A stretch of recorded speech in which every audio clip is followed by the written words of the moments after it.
a long and healthy life, and that's what we know as the blue zones. People who live a long, healthy life, and we're talking to John Kuharsky, a World War II veteran, and so many stories to talk about. And here we are in Western Pennsylvania, about 30 miles west of Pittsburgh. Is it a blue zone? Well, we see a lot of people living long lives all the way into the 90s and 100s, and this is what we're going to talk about today. So growing up in Western Pennsylvania, you grew up, what was it like to grow up? This is before World War II. This is growing up in a small town, Ambridge. What was it like? What kind of food did you eat? We talk about food a lot with living a long, healthy life, but it's so much more than just food. So, what was it all about living in the early days there? This is before you went into the war. And We had wonderful parents and a good family. We loved each other. We had a garden. We grew a lot of our own vegetables, and the neighbors had some cows, and some other neighbor had a couple of pigs, and we traded their milk for our. We had chickens for the eggs we had. And we bought very little food in stores. We all our food we got from our own gardens. We had to buy some things in the store. We didn't have everything, but a lot of it was from our garden. was there a lot of cooking, home cooking mostly? Everything. We never bought anything. Everything was made home. Bread, everything. Oh, And go ahead. what kind of animal? What were you raising? Now this is the city. Kind of Ambridge was a city, but yet you had some land. Did everyone? But even with a small amount of land, they made use of what you had. Oh yeah, we had nice gardens. Everybody had nice gardens. Everybody grew their own everything. We bought a few things from the store, but like uh, like butter or lunch meat or something like that, we had to buy. But most of the other things we had our own. Baked our own bread, made our own everything. And was it? Now we know it wasn't easy times there before the war.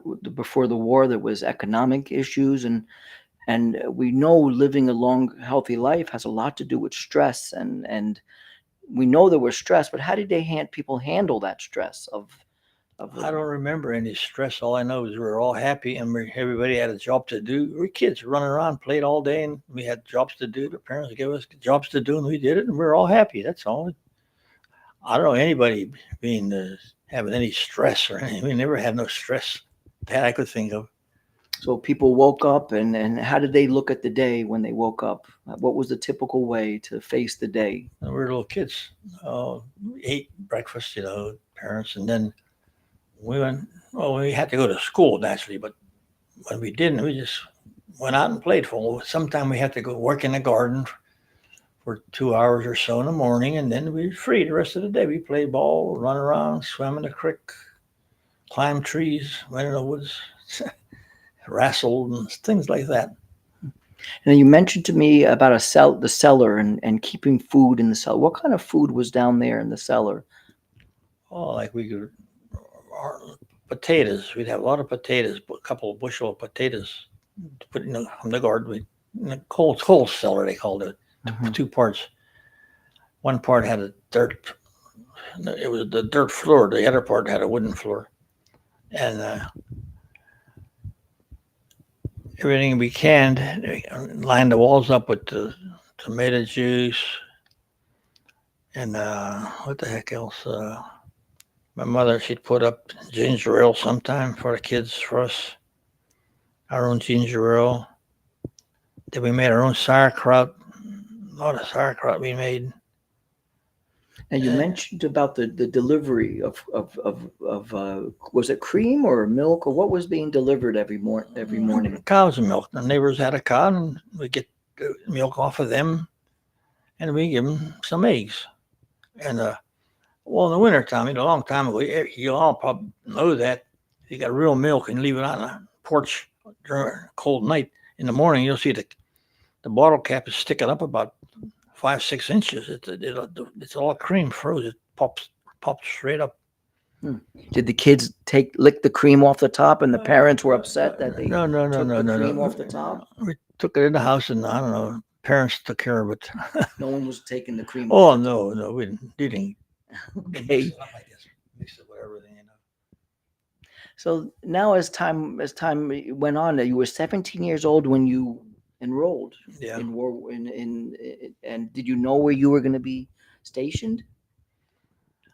No, we didn't know anything. We never even left Ambridge. As far as we ever went was from where we lived to Ambridge, a couple of miles. And there was two other of us, my neighbor and another. Well, two of my neighbors. We're the same age. We all joined the Navy together. I remember when we got on the bus, went to Pittsburgh. We couldn't believe how big Pittsburgh was. We never seen a city. We didn't know anything. So you got you were enrolled, you were enlisted, and you were willing and ready to go anywhere. Yeah, we joined up, and well, a lot of the older men were in already. Yeah, our older brothers, they were in, and we wanted to be like them. You follow your brothers. So we didn't know. We went to training. Great Lakes Naval Training Station. We trained there for 2 months, and then you graduated and let you home for leave for about 10 days, and then you came back and then they picked out guys, whatever education you had. Maybe you wanted to be a radio man or a guy works down in the engine room, but I was a fire controlman. You control gunfire, or you went to different schools, and then when you were finished, all these men went to a place in Norfolk they call the outgoing unit. They had put all these guys that went to school, the firemen, the controlmen, this radioman. They get a bunch of them that was equivalent to a crew, but they had no ship yet. They were building them. So we were there for about a month, and then all of a sudden they called us, and the whole gang of us went out, and there was our ship waiting for us, brand new. So that's when the John Weeks was brand new, because we know that the John Weeks started in about 1944 and it went all the way to the Vietnam War. So you got on that ship when it was totally brand new. Brand new. They call us plank owners. That's the first people on the ship when it's first made. What was that like to go from a small town, Ambridge, and then now you're on a ship, set sail to where? Did you know where you were going? Well, training. We went for about a month or so to Bermuda. They call it when you go there to break a ship in. They go down. It's brand new, so they go down there and they go full speed forward, and then they back up and go backwards full speed and see what happens. They turn and twist and fire the guns to make sure everything works. Is that when you knew where you were going to be on the ship? What exact role? Yeah, I've never on a ship before. It was kind of scary for the idea that swaying and that, but after a while you get used to it, and it's nice. Then I found out what my job was, and I finally, once you get to know what you got to do, and everybody gets settled what they're doing, then everything's real nice. Then you're a ship. You're running good. You're supposed to go. But before that, you don't you don't know anything except what you learned in school. But you don't know your duties on the ship and how to handle the things on the ship. When did you first learn that you were going to be stationed with those? What was your exact role on the ship? I was called what they call the fire controlman. I was way up high as you can go in the gun director, and we'd range on what targets we wanted to hit, and I used to range on them and push a button, and the exact range you go down to the computers, and they set the hoist to set the fuses on the shell so they blow up exactly at the range that I gave them. And what kind of skills did you need? You had to first of all had good vision, good aim. What was the? you had to have good eyes, real good eyes, and your interpupillary distance could be a certain. They couldn't, if it's too wide or too narrow. The computers were just made so, and the rangefinder was just made so for those eyes, and it was my job to look in there and to identify what we're shooting at, and to get the range of it and press a button so the guns would fire and hit it. That was my job. That was the main battery. 5-inch was main battery, and 40s and 20s was secondary battery.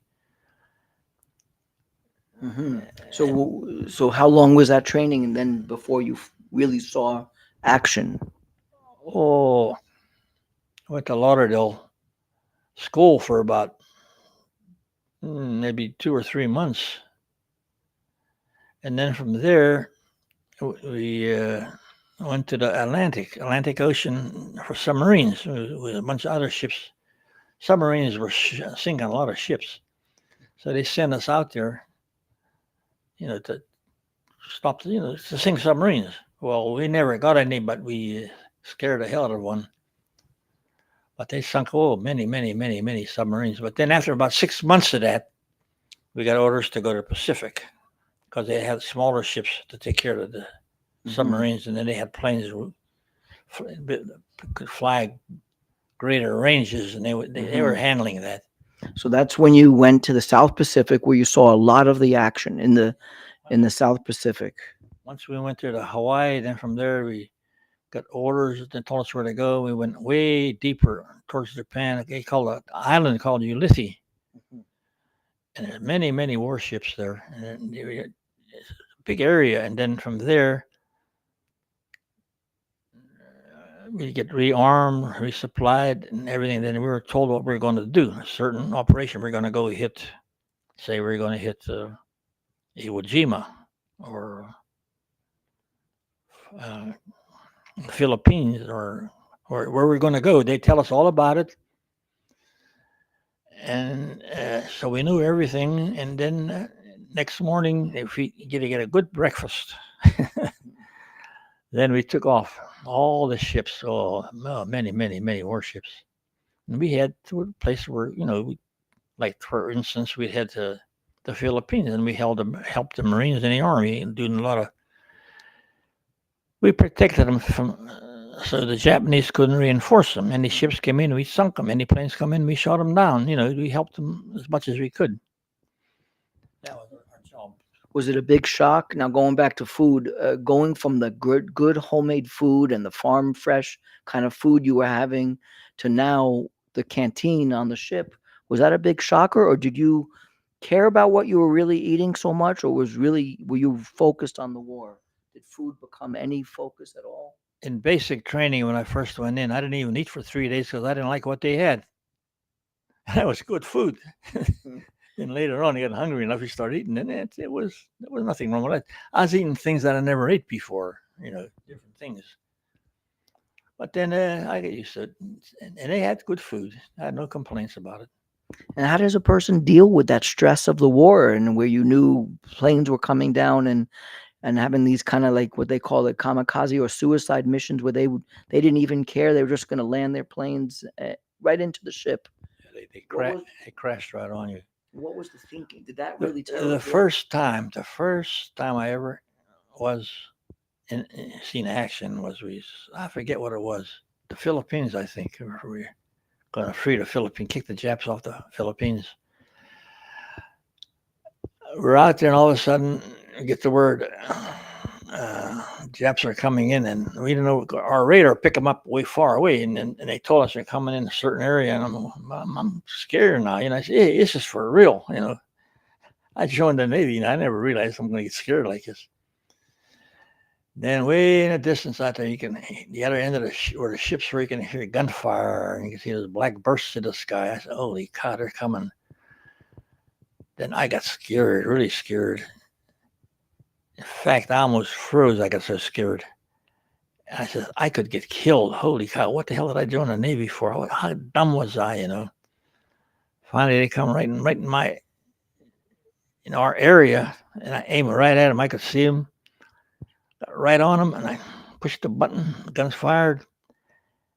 And I was amazed. I hit the first plane, the second plane, and the third plane. And I said, wow. And a lot of the fear left me then.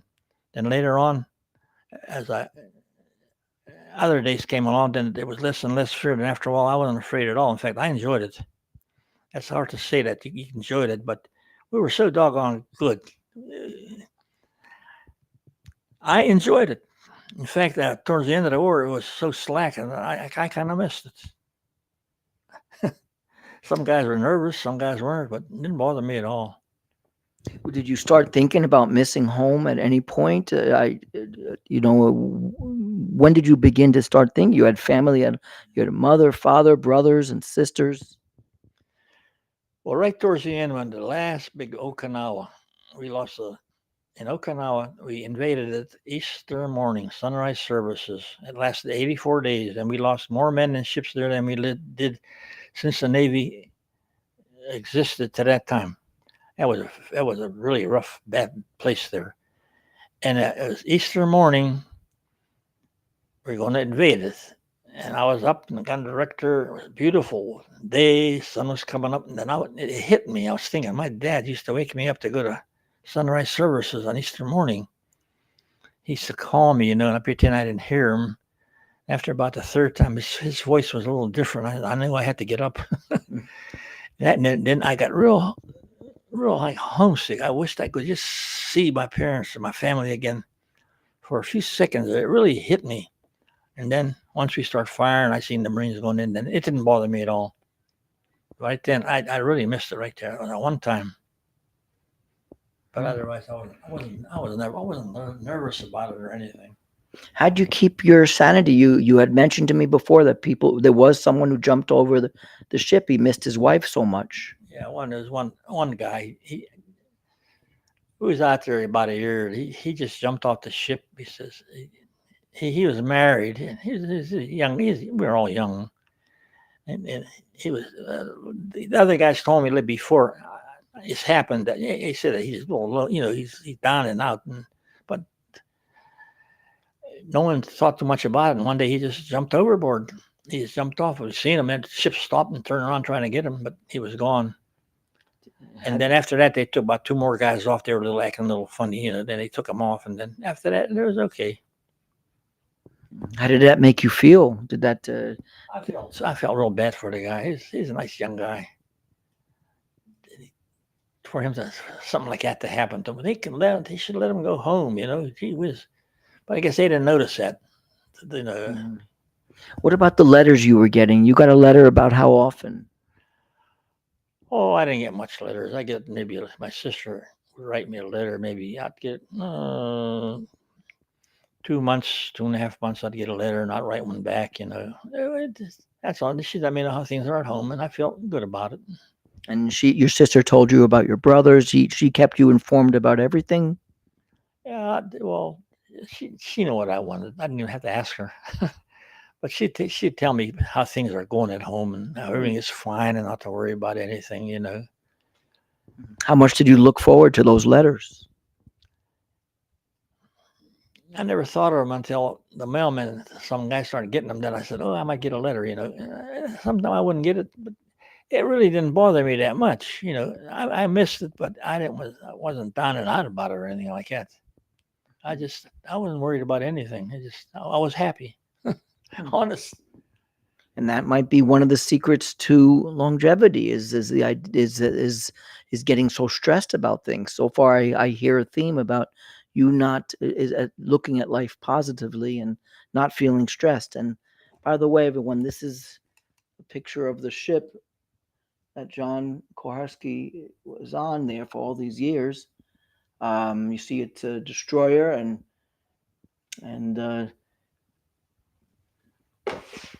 that was what kept me happy was once I knew what I could do. The enemy didn't scare me at all. The enemy was scared of me because we would never miss. We fired at planes, or whatever we shot at, knocked them out of the sky, or hit all. I always hit all my targets, and I was. That's why I wasn't afraid of anything, because I knew. Did you have to have a steady? I'm getting them before he hit me. What was the secret of that? You had to have a steady hand or good eyes, or what was the secret? I just hated them for what they were doing, And I said they killed a lot of our men in that, and they're all suicides. And I heard on the islands how they tortured a guy if they caught him and stuff like that. And inside of me, I just hated them, and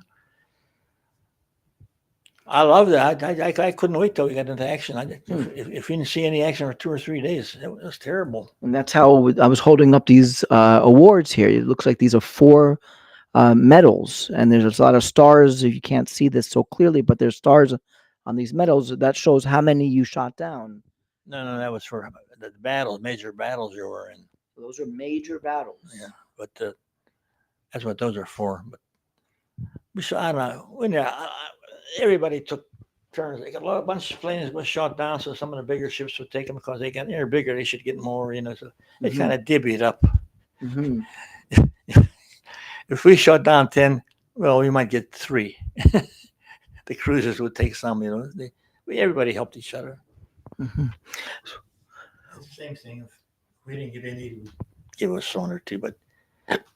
So How many you got? As long as you get them, that's what we wanted to do. We didn't care how much you got. were you real happy? I mean, how did you feel when the war ended? When you heard the war ended? Boy, that was something.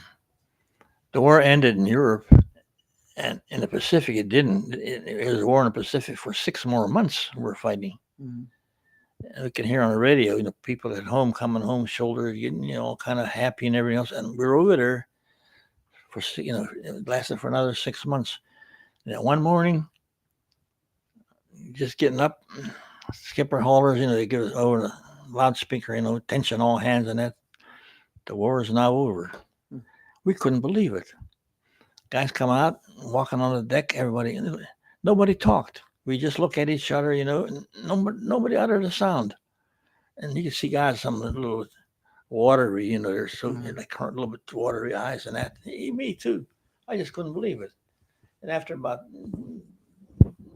around noontime, then the guys start talking a little bit, but nice talk, before you talk all kind of ways, Mm-hmm.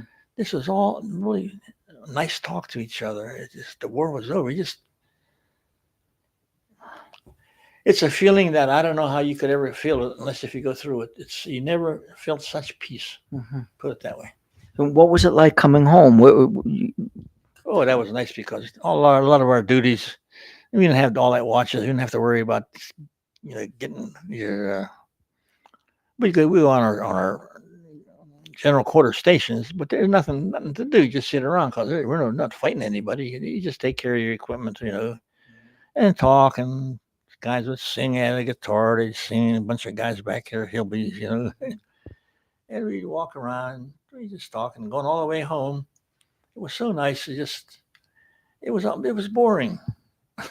Well, going home, though, the name of the ship was the John Weeks, and how did it get the nickname the Leaky Weeks? So when did it get that name? Oh, we went through about three typhoons. Well, one of them we noticed the deck plates that were sliding a little bit back and forth, where the rivets were like the holes were getting. They were holding, but the plates were like sliding across, a little bit back and forth. You could see it, and it was leaking. Water was leaking in through there. Right in the middle of the ship, it started like bowing a little bit in the front of the ship, where you can see all the ribs and everything. Oh, that ship got a hell of a beating. And but that was it. So was it hard to transition to civilian life? Did people really cheer for you when you came home? No, that was all gone when World War II ended 6 months ago. So you didn't get a warm welcome. You come home, they know you came home. It was my neighbors. That's about it. But it was, nice. How are you? It was nice, but there's no big praise and all kind of stuff like that. Just like Vietnam veterans, they didn't have nothing. No, it was when we came home. It was all over 6 months ago. The one in Europe. Right. I got a picture of John when he was first enrolled, 17 years old.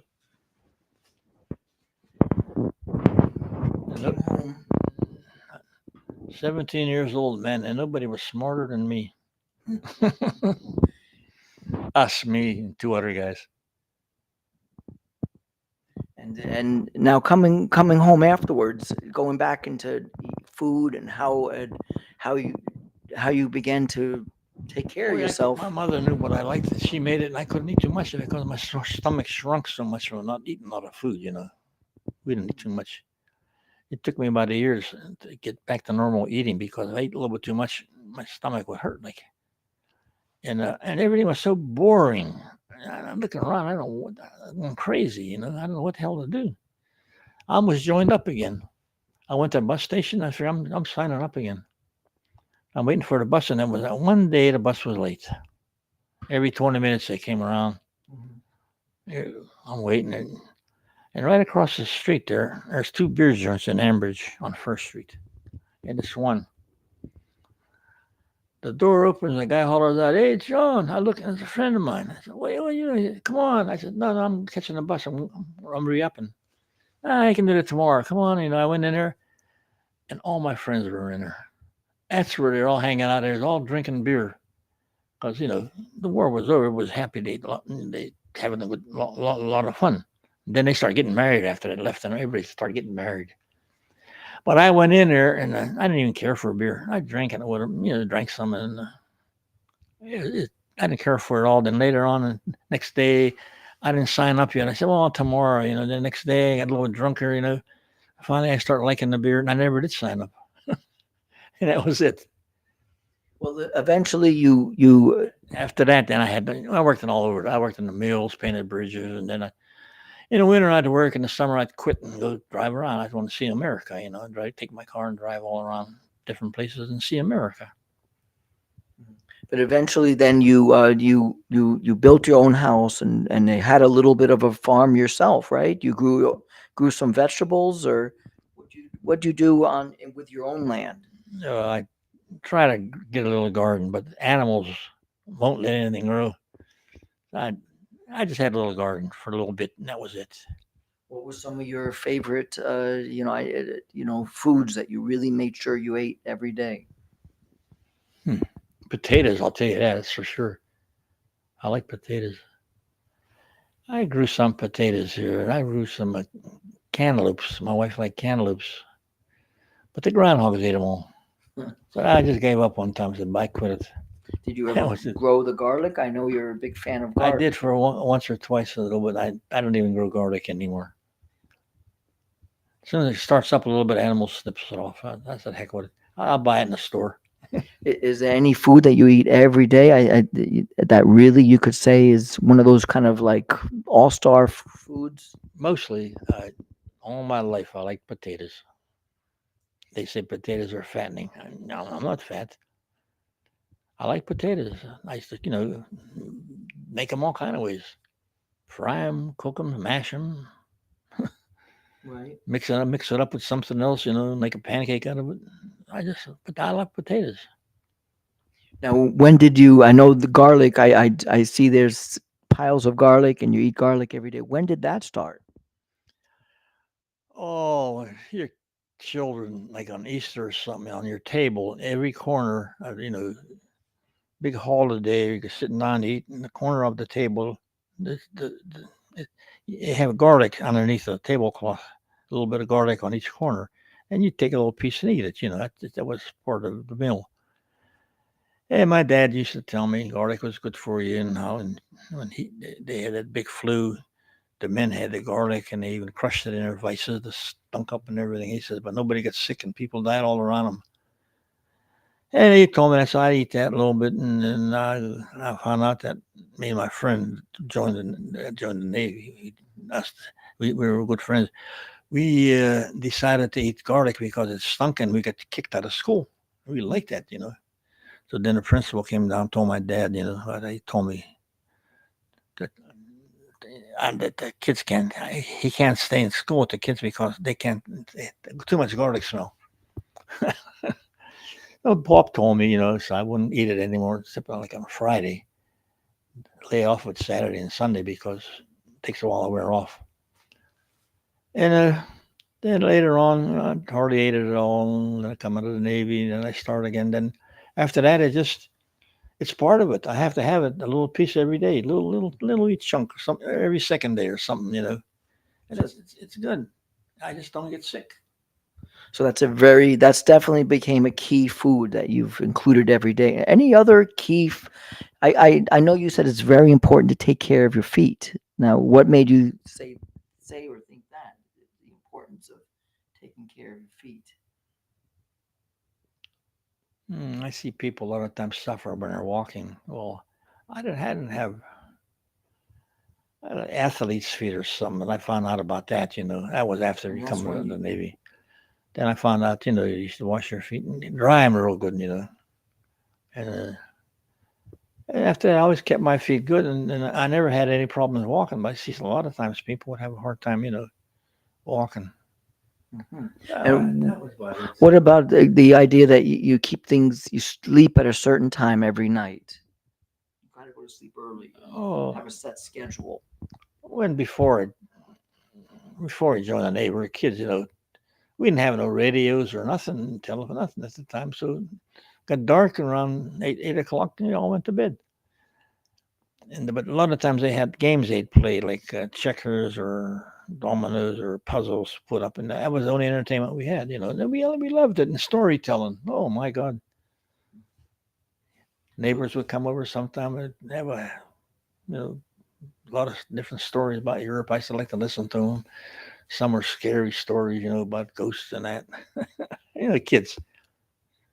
And that was about it. So you're going to sleep, having a set schedule. You feel that that's important and Oh, organized. it's important, but I didn't do that always. When we were younger, we didn't have nothing. So I went to bed. What are you going to do? It's dark. Go to bed. When I got older, no, I didn't run all over the place. It get dark. That's when we'd go out. A couple of guys or something, go to some bar and drink beer for a while, and then we go to bed. But my one nephew, he always goes to bed early, even to this day. But I never had no schedule for going to bed when I was older. I'd go to bed, there's nothing to do. I'd go earlier. If I was doing something, I'd go later. But no, I didn't have no schedule for going to bed. No. What about social things like keeping friends and neighbors? And has that been an important part? I know it's a nice community where you live. And I had a lot of friends. And that was nice. It's nice when you have friends. You can talk to them and do things. We help each other, do all kind of things. But that's about it. and any foods that, again, we're thinking about what's a breakfast that you like. Potatoes. That's been a I used to mix it up, and I would like pork and beans. Beans, I'd mash them up with the potatoes, like a reddish color. Then maybe I had some meatloaf. I'd bust it up and put it in there, mix it all together, And mash it like a pancake. You take it out, it looks just like a pancake. Only it's a lot of potatoes with beans mashed in, maybe meatloaf smashed in there. Oh, that's a good tasting. That's it's healthy too. Then I always got something. I don't know what greens we had, but there was always something that mixed up with something, vegetables or something. Not too much though. well, around here, there were blueberry and blackberry bushes. Yeah, some guys picked it. Yeah, a lot of it. I hardly picked them. I'd like to go there because I get stung by bees or something. I didn't pick too many. Once in a while, I got. So I know that you were talking earlier about what you've seen and the changes over the years. What are some of the biggest things that you've seen change over these decades and years? Everything. We had no radio, no telephone, no computers, nothing like that.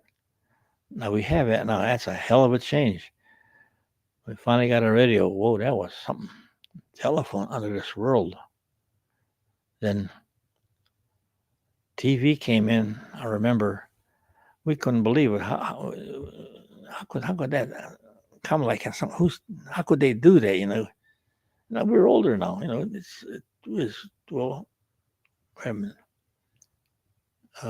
No, we weren't in the Navy yet. No, it's before the Navy. So we weren't that old. We were maybe 14 or 13 or 14. We couldn't believe it. And maybe one guy had it, and in the summer he'd open his window, and you could hear the fights. They had boxing was a great thing in those days. Joe Louis and them, and he was purring up loud so we could hear it, and sit outside in the grass. One guy had a radio turn up real loud for us. That was our entertainment. And then later on, got the cars, more and more cars. Buses were great. Then here, it's airplanes took the place of buses. You don't see people going all around with buses. They take airplanes. So that's another thing, and something else too. Well, even after that, everything that happened, going up to the moon, atomic bomb, and all that's all. We that was all new. That's how fast that it grew all of a sudden in so many years. All that happened. Previous to that, nothing like that happened in 100,000 years. Nothing happened like that. These bows and arrows for 1,000 years. The day I was born to the now, oh, jeez, look what happened. We have everything. So, if there's anything you could tell the younger generation today, what would you tell them? What kind of advice would you give them?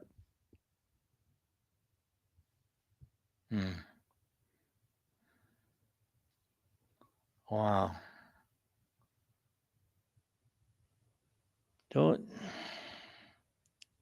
listen to your parents. Don't hang out with the crowds that are rough and cuss and swear and do bad things. That's what's going to happen to you, and you'll end up in jail or dope or something. Fight it. Don't stay away from it. And the secret to living a long, happy life? I don't know. Guess God don't want me yet. I always, all my life I prayed to the Lord. My dad taught me that. I always believe in Him and ask Him to help me. Any problems I have, I give them to Him. He says He'll take them, and He helps you out, and I feel real good.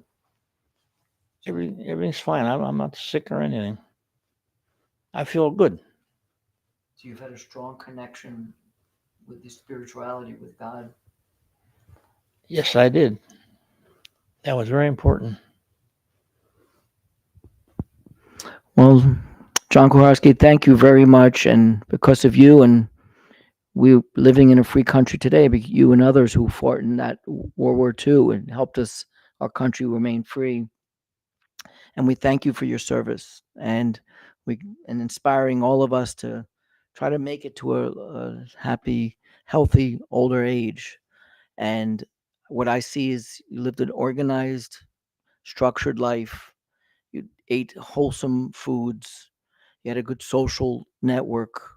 You went into even a war without having so much fear and uneasiness, although there was fear, but you took each day as it came.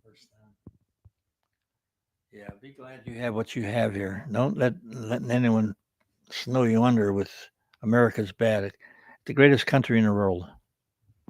We came back. We seen that flag. We cried. Here, hey, some people are burning it here. They ought to grab them and get them out of the country, deport them. Yeah, you really fought for our country, and we're so blessed and happy to be able to speak with you today to learn some of the secrets. And we'll remember about garlic and potatoes and always living life positively. So many guys died for America. Don't forget that. They're snooping yonder with a lot of baloney.